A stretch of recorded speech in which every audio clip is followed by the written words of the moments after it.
What I want to do here is actually where you guys can actually start to understand some of the issues about toxicity. So on this side of the fence, well, on that side of the fence is a traditionally farmed, that piece has been in maize before. The fert spreader goes over it about 4 or 5 times a year, and a spray or 2 on the Californian thistles.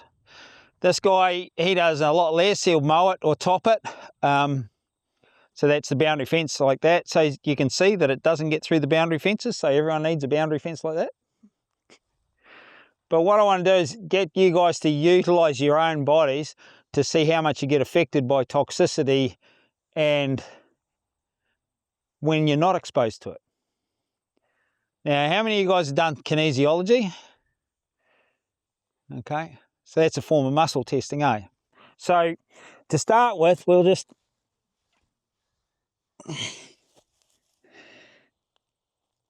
soil's growing a bit more deeper down here. So what we do here is we just get a crash test dummy, usually the strongest and fittest and healthiest looking bloke that thinks they're really strong. You'll do. No, but you'll do. Yeah. But I need to do something first before I need to sneak across the neighbour's fence. Don't tell the neighbour.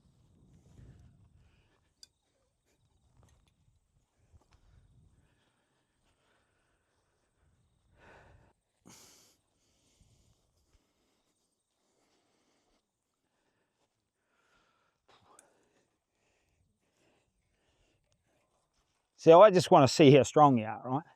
So you can do it 2 ways. You can go and put your arm out like that, and you try and resist me. Oh, you're fairly strong. And I'll get you to just hold on to that with the other hand, and you just, again, put that one down on the ground. Now hold that one. Now this is what I don't believe, eh? Yeah. Yeah. What happened? What happened? Yeah. Come on, come on. In his pocket. He just believes, that's all. Yeah. Well, swap them around. And See the swans, the Disbelief. Yeah. Are you pushing hard enough, Ewan? you want to do it. You do it. Believe me, it worked for you, mate. That way. Definitely worked. Yeah. Oh, you're strong, all right. Yeah, now pick the other one.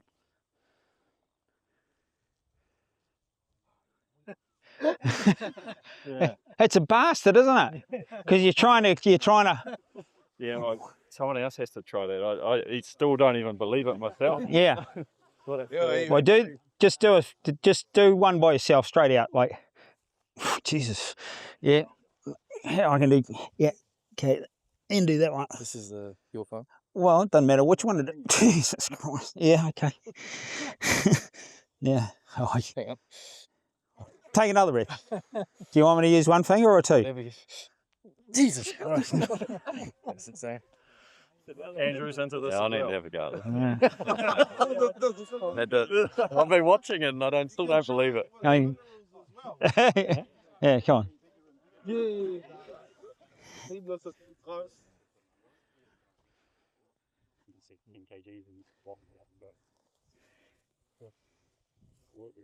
Shouldn't have looked at the soils just in case. Nah, you're a marshmallow. You'll bug it.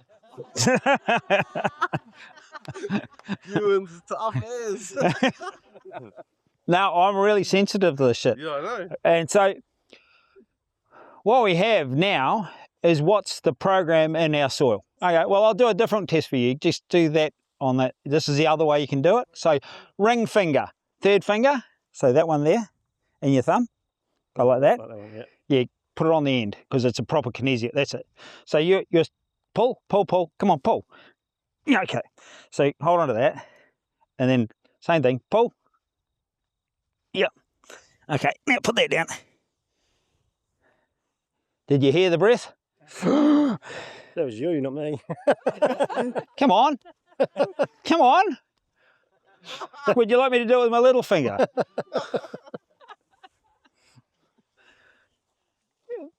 If you look at what I'm saying about the single cell organism, we are just an accumulation. And the soil reacts to what's going on. Now that's relating to the program in those soils. Now I'll show you how it can transmute from one place to another. So if you come up, you've got your hand on the fence here, put your hand on that. Okay, put your arm out. Okay, who else did we test? I want to do, come and do these tests as well. Yep.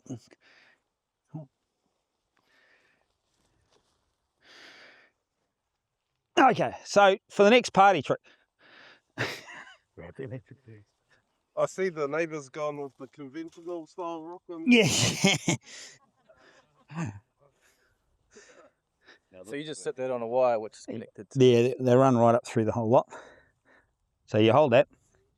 You ready?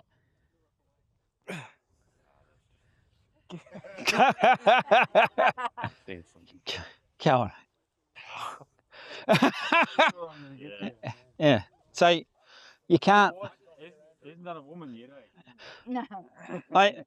The thing about electricity, it has a magnetic field, like EMF, electromagnetic force. Every electrical charge is going east to west must have a magnetic field at east to west. It's how the Earth spins. North Pole. Put that bloody rock back. God, I feel shit. Yeah. So the rock is connected to the fence through this set of wires here. Okay, so it's actually cleaning the EMF. So what I'm explaining to you now is the electrical current runs from east to west. Then you've got this energetic form that goes with it, which is the magnetic field. So that's carrying the information of the electrical current. So if you think about a radio, you got electrical current going your radio, you turn the radio up, you turn the electricity up into the amplifier, and out it comes. So if this electrical current's coming through our fence and it's bringing a toxic frequency from next door, if I don't protect this, it brings it into here. And just the other day, Paula will account for that, we had the cows that were in here and they knocked that off. The first day they're in here, they're happy as hell. Second day, they bellowed their freaking asses off. And it wasn't the third day, Paula said to me, have you been down to check the rock? And I go, oh, yeah, okay. Got down here and they'd broken the wire off. It was disconnected. So how can you do that with an electric fence? Easy. You use on the corner parts where you use insulated, like underground cable, yep. And you run the wire around the outside of the insulated cable into the rock. Okay. Because what you're intersecting is the magnetic field, not the actual power itself. Okay. Oh, so you wrap the cover obviously around the rock. That's it. Make it a enough, solenoid out of the wire to go to the ground. That's it. Yeah. So what you're doing when you intersect the electromagnetic, the magnetic field, don't ask me how. I just worked out it does work. When you intersect it using those rocks on straight sensors of fences and all that, on power poles and all that, it will clean the EMF. How like what frequency would you need to put them on that? Well, I've got one here and I've got one at the road. Oh, right. Okay, and so like then it starts again on the other side of that gate. So every time there's a break in the fence or a turn, I just go bang in at the corner, put the wire up, get around the outside. And the way I see it, and when we get these guys to going, oh, I put your fert on, I've still got California thistles, and go, you put the rocks out. No. They've still got a signal carrying information from next door saying, I need silica and I'm going to grow California thistles and putting it on your place. So that's what happens. When you intersect and stop it, it stops that.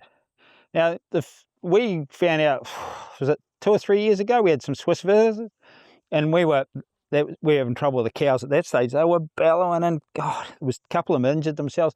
And I came down to show them and then I realised that rock was actually way out in the neighbour's paddock. And we put it back. But down here, I had brown top about 15 metres and all the plantain had gone and there was no red clover.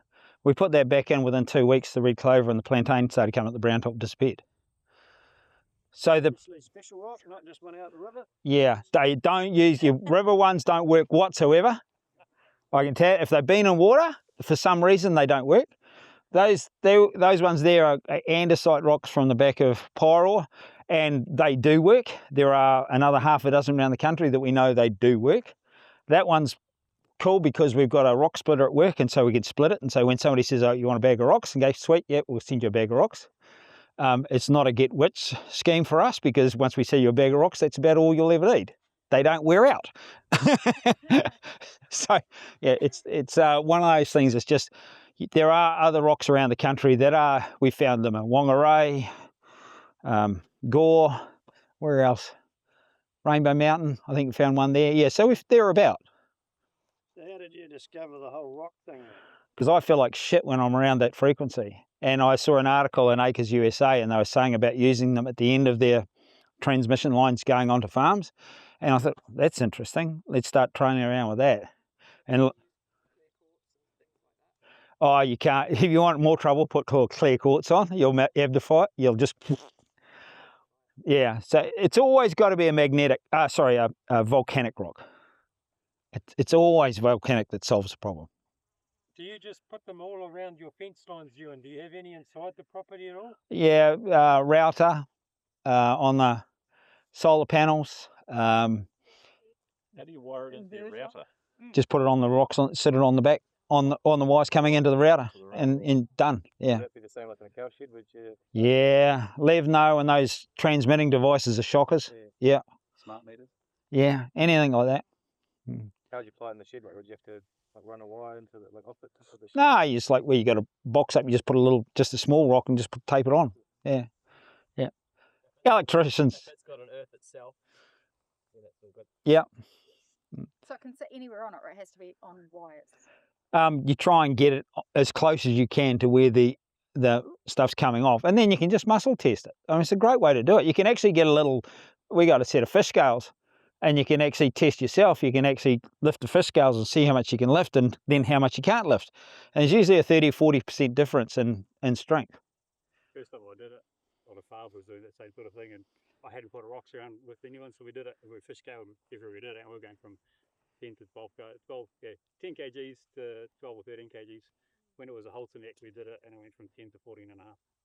It's just crazy shit. But I mean, when you look at current day electronics, it makes sense. Electrical current, electromagnetic force, a result of what that information is carrying it. They're carrying the information from 100 years of conventional farming. I don't want it. Thanks very much. You stay over there. So if, say the neighbour here put these rocks around his farm, this didn't change his system, what sort of effect would that have?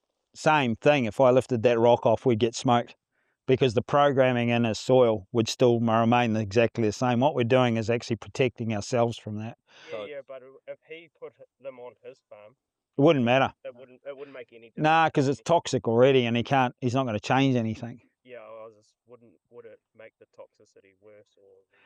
I don't think it'll make any difference. The big issue that you got to find, with us, is because what we worked out with the Provitas product that we are creating electricity. If it sneaks through our fence and then it gets a spike. It's like somebody turned the dial up, and we can't handle what's coming from someone else. So you really notice it. Ever since we found out about the electricity and the ability to turn it on, it's been what we see as an amplifier, which we get to see what's happening real fast, which is quite a good thing, but quite a bad thing. And the first time I ever saw it was up on Woodland Road, where we had oak trees that I'd planted. They were only in there for 2 years, and they looked like they'd been sprayed with a hormone spray. They just buckled back down with that twisted look about them. And we worked out what was going. We did some different things, and we remedied the problem. And they just turned and started growing up. So it went up a little bit of a bend and then started growing properly. It's crazy what we've done to our soils and what's happened. Electroculture. Yep. So do you use that at all? Well, they're using aerial to create an electrical charge to go down to the plants, and I'm using an electrical solar panel in the soil. I mean, I could put some more poles and everything out, but it's more work. Yeah. They're creating an electrical charge to increase growth and productivity as well. Yeah. It's cool. Really cool. There's a super interesting box called the Invisible Rainbow, and it is all about the EMF and the effect it actually has on people. They haven't taken it as far as what it does on the animals in the soil, but the soil bugs are affected by the EMF as well. And it's outrageous, the disease it causes. I don't think it's bad genes or bad luck or bad lifestyle. I think it's EMF out there now.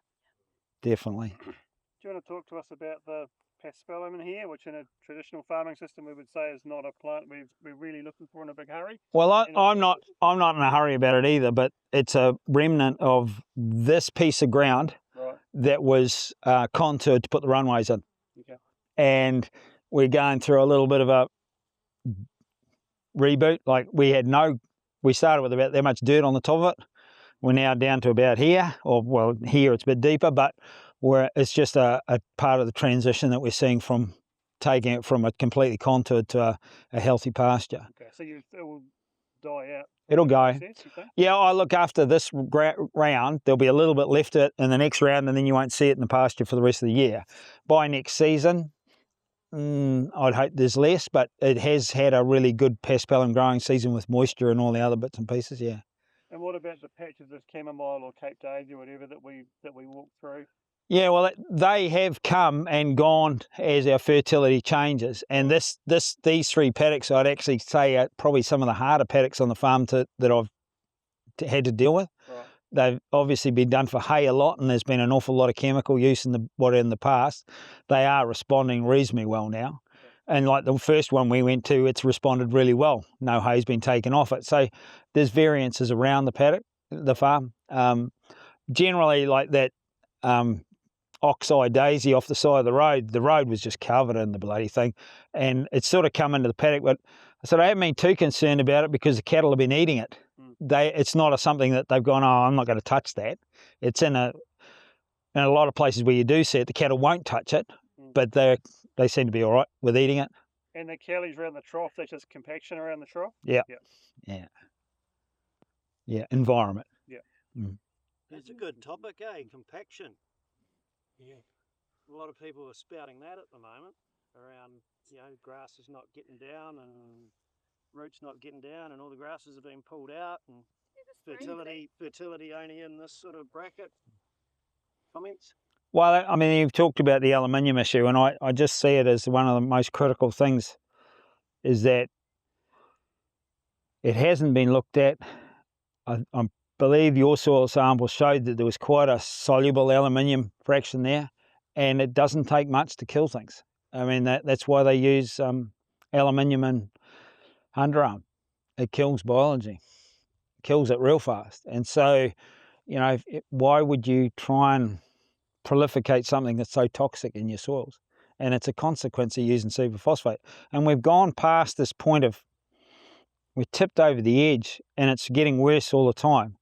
Like I drove myself into a silicon deficiency on the farm up Woodland Road and down here by what we were doing. We were growing more grass and we hit the wall.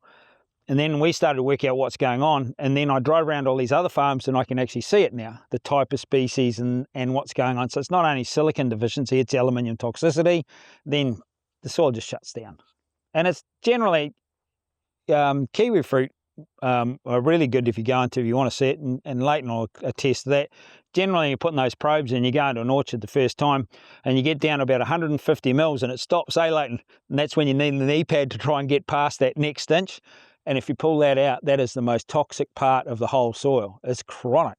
And it's just an accumulation of, high canes and Roundup, and aluminium and everything, and shit. And the fungi that you use for the cleaner, and that doesn't have the kickstart for the ragwort. I saw a couple of bits there, and I don't want to put that one back in anything ever. Right. Yeah, no. Yeah, maybe my worst enemy, but no. That experience. It was a very good experience to show how you could proliferate particular fungi or any fungi in a fish product and put it out there, and it just bang. But all it did was germinate ragwort seeds.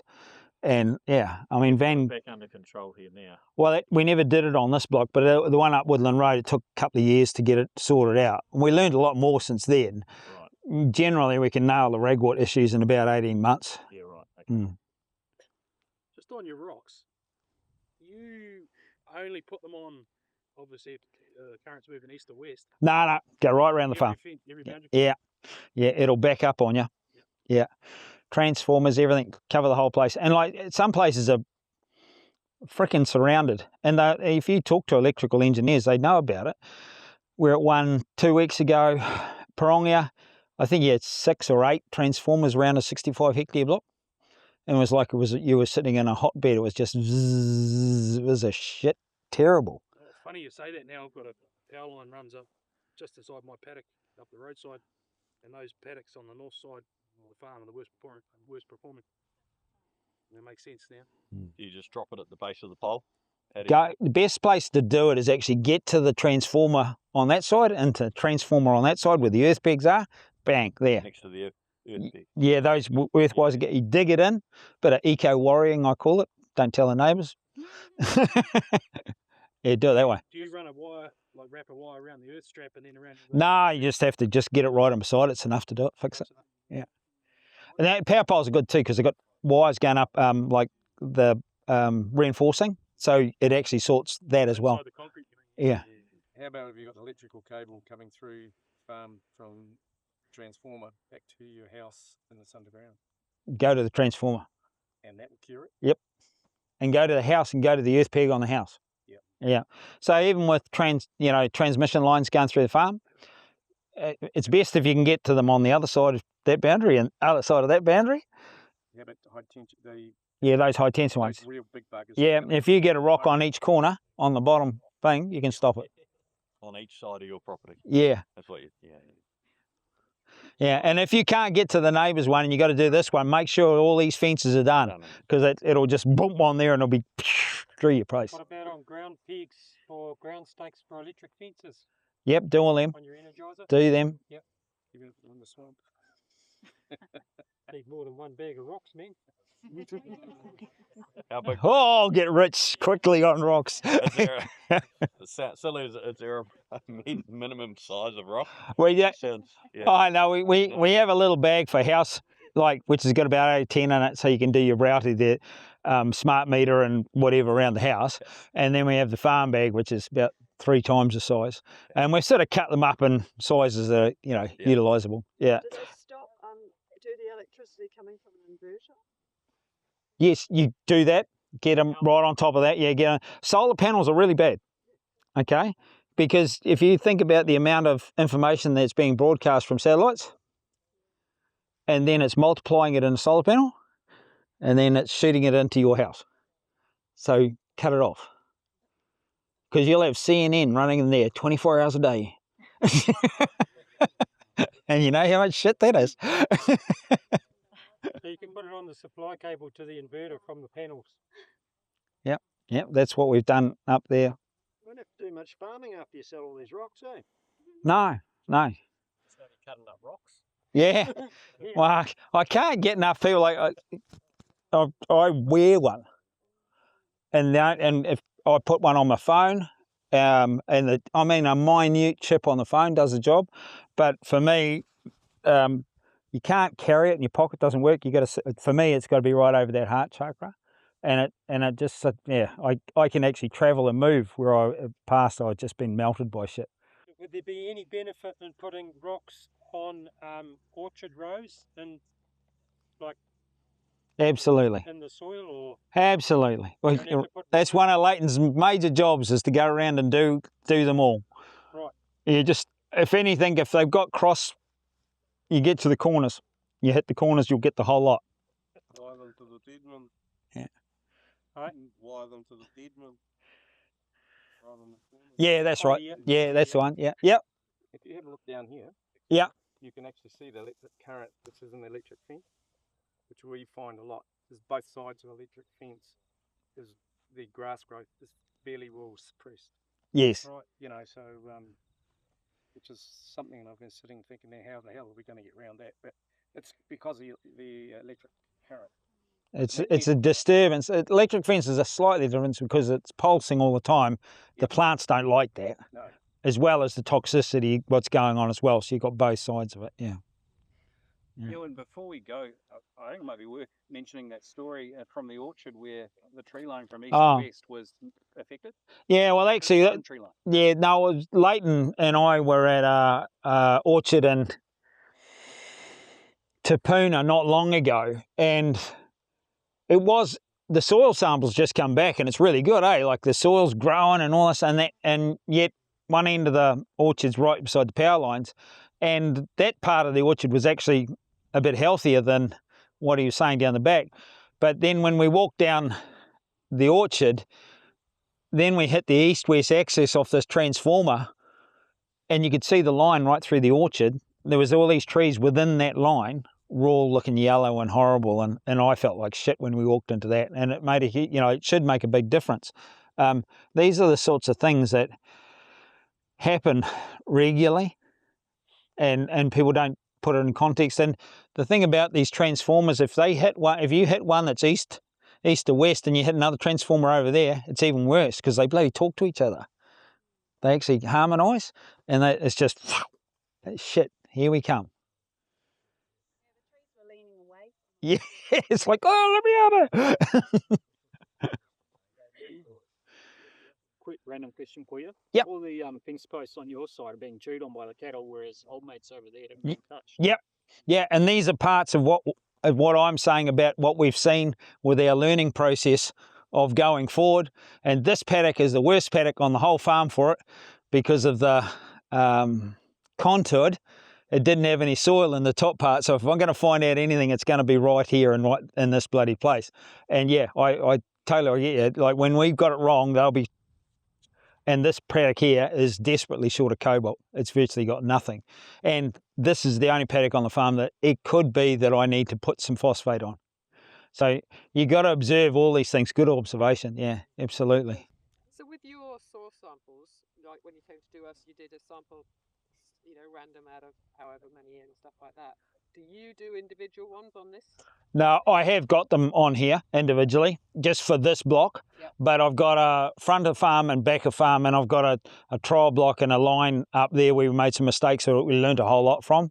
And basically, I'm looking at pasture species grown here, there, and there, carbon growth, herbage tests, and ascertaining what's going on. And the way we're operating the farm is basically as the costs of a commercial operation. So basically I won't put any more on than what I would expect to put with anyone. Like it's a cost-effective application. What are the limiting factors? What's the parts that we can attend to? And it's like on the hills, if you go up to the paddocks where we've actually got round it with the FERT spreader, the gorse is gone. Where the gorse is still there is where I'm putting it on with the plane, but I'm putting it on at a cost-effective mechanism to show a time frame of actually how long it takes to get rid of it. And the same was with this contour block here. It's like, okay, at the end of this autumn, we may actually ascertain, is it worth trying whether we could find a decent phosphate that's clean on certain part of it where there's just been no topsoil, or whether I do or I don't. But we are doing it on the tests. So would you be using an RPR product? Or yes, definitely. Yeah, but finding a clean one, right. Yeah, could be a problem. Yeah. Mm. So when you did a bit of a quote up for us, there was two quotes. One was for flying it on, and one was for ground spread. Yep. And obviously one had to come from a different region. What can you talk us through the difference there and why, etc.? The flying silica we get out of Reefton, and it's basically how they mine it, and it's underneath the coal, and when they run it through a crusher, it'll run through the spreaders. It's super fine, really reactive, but transport's a problem, cost of doing that. So we try and get as much as we can on ground spread because the product's cheaper, less transport, and we just have to take into account budgets and everything like that. So is it a spreading issue? Is that why? That's all it is. It's a spreading issue. So how come we can spread other fertilisers the same?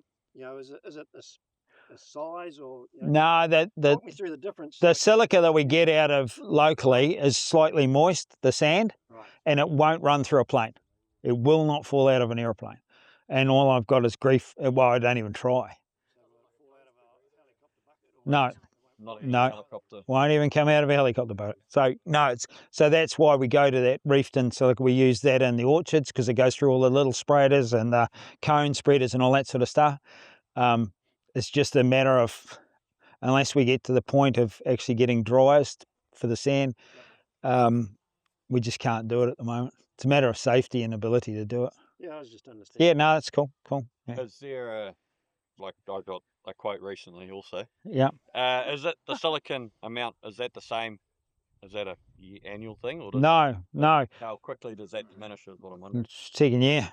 Yeah. It starts going down. Do you have to every year though, a small amount, or? You watch the numbers, watch the carbon growth. Yeah. It'll all show up and where we're going to. Yeah. Cool. The first 2 years is pretty predictable. Yeah. After that, then it becomes, as you start growing lots more soil, that's where these herbage tests and all the other part come into it. You've got to be really accurate. Yeah, it was just. Yeah. Oh no, fair enough. I mean, I think we put on. It's a lot to cart from here all the way. Oh, look, I know. It's the issue, but that's the nature of the game, isn't it? So. Well, it's better than coming from Africa, I suppose. Yeah. What tests do you do, Ewan? For example, what test would you do? A test similar to what Eurofins might do for basic soil, or would you do? It's similar. Brookside we do a total chemical melt, which is like a mining assay, and then a base saturation test and the trace elements. But basically, first year when you start to go down this track, you've got the blatants that need to be attended to. We always put in a little bit of iodine and nickel. And generally we're starting to put in a little bit of cobalt as well to try and activate the cyanobacteria. And then everything else is just based on what you've got in those tests and how we can activate it and your budget.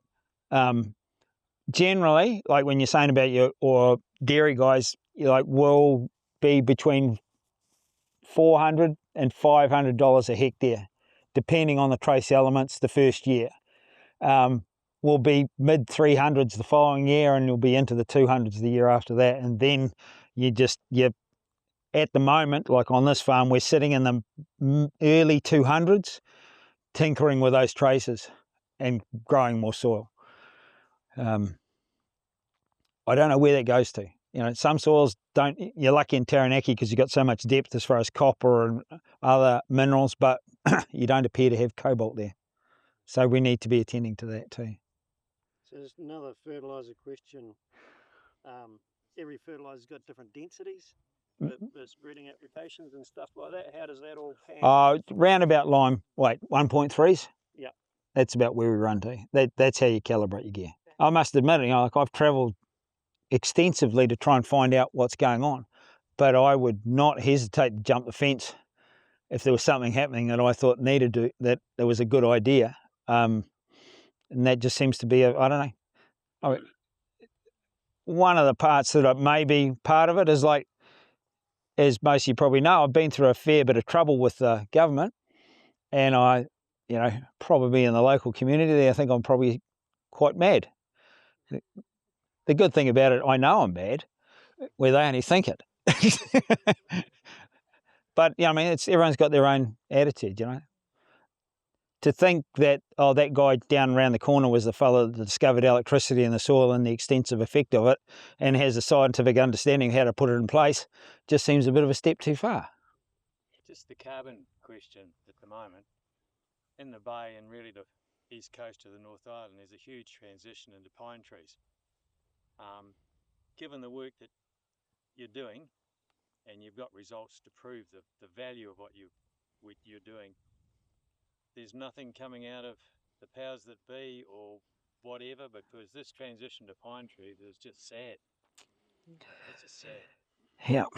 Yeah, look, I think the number one thing that you got to get your head around, and I saw that right back at the start when I got in trouble with the Commerce Commission to start with, which was actually just in trouble with the fert companies and them using their patsies, that they didn't want to know.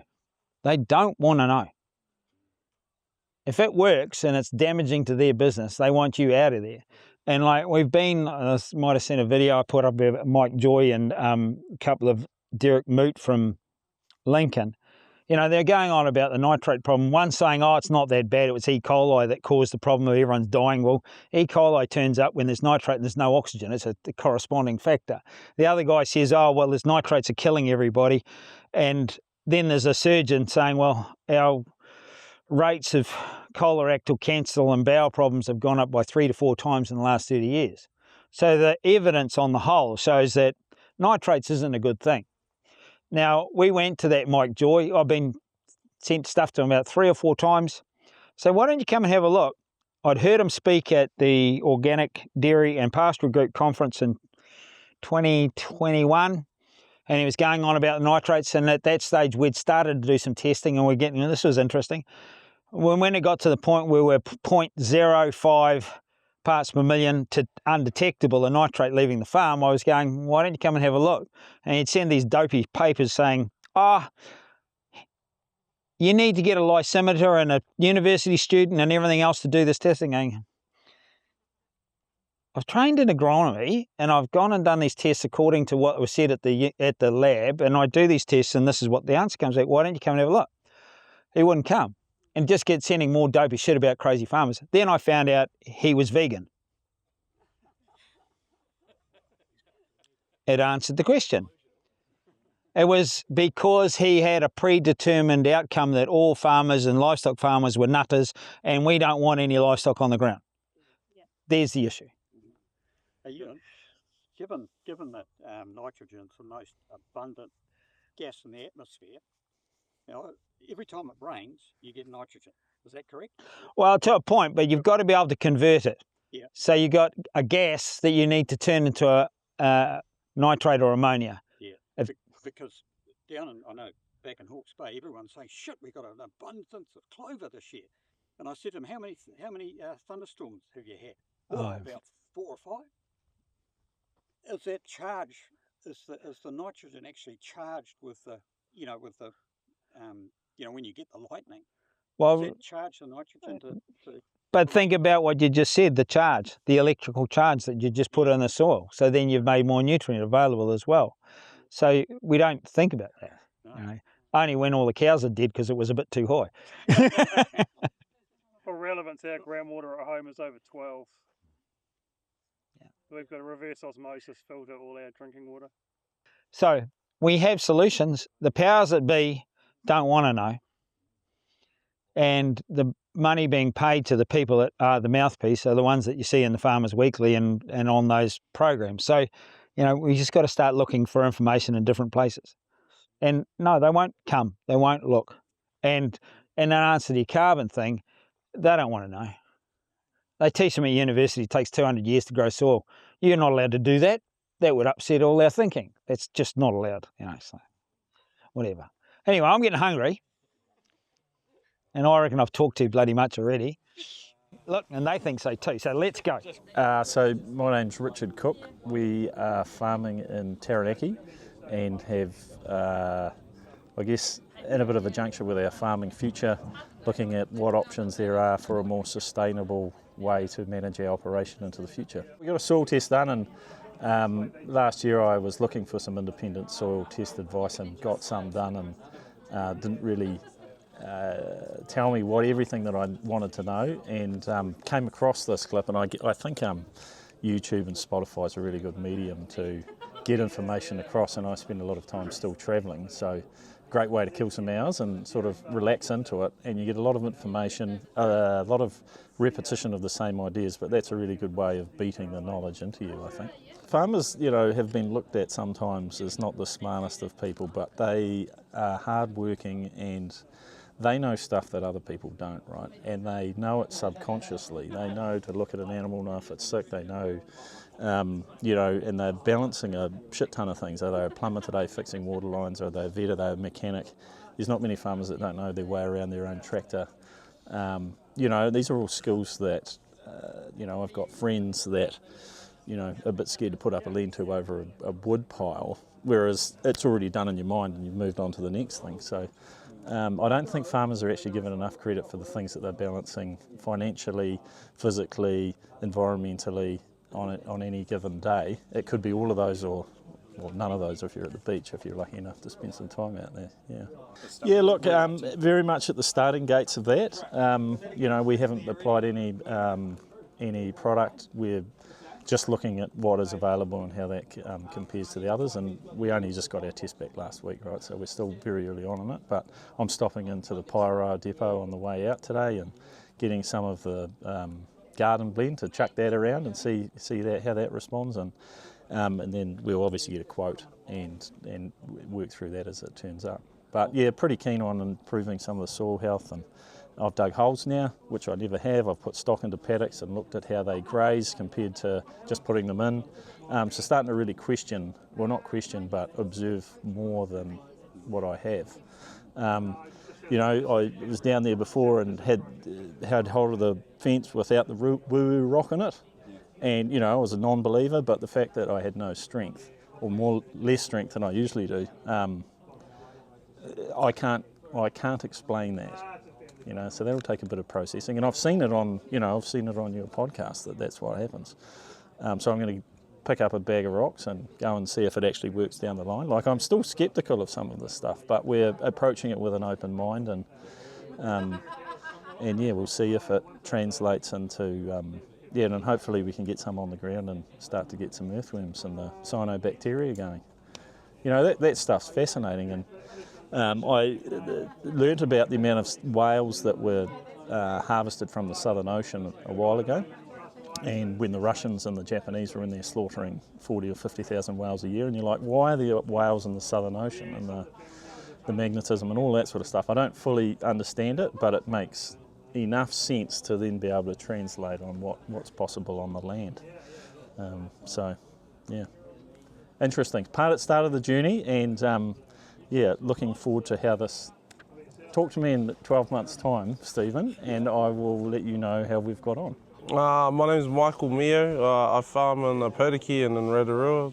Being Māori and being from the land, we've always looked at ourselves as caregivers for the land, so we've always tried to look after the land best we could, and the conventional way is just, we don't see it as the way of the future. We want to look after the land, and if we don't look after it for the generations to come, you know, like, what does it look like for them? So I guess it starts with us. We are using EFA products. We started with the Vitus, and then, yeah, spring come, and then so soil testing, and then we got Leighton down, which was real cool. He saw the signs straight away. Leighton, the EFA rep? Yep. And yeah, that's the first company I've seen GPS locate your soil tests, and then it's just been really, like, he's been real hands-on, you know, like, he's only a phone call away, and you can ask him questions and he'll answer them straight away. It's been really good, yeah. Chasing your tail with sprays, it's just, I wouldn't even call it putting a Band-Aid on it, eh? It's year after year and the same problems. There's got to be something different out there, and I reckon we've found it. And we've put our first application on of fertiliser, yep. It's good, I can already tell just from what things Ewan has said today, I've started actually noticing already, and it's only been on for 3 months. So yeah, I'm really excited for the next 3 years. I've just received my rocks, so I'm just about to start doing that. Yeah, so I'm looking forward to it. I sort of knew about that strength test already because I did it with minerals, like myself. Kinesiology, muscle test? Yeah, kinesiology, yeah. Oh, if Ewan has another farm day open, get here and see it for yourself. It's the proof's in the pudding, and I don't know another fert company that owns their own farm to show you what they do. And yeah, it's a beautiful spot. It's epic to be here and finally meet Ewan and yourself. Yeah, no, we're privileged, yeah.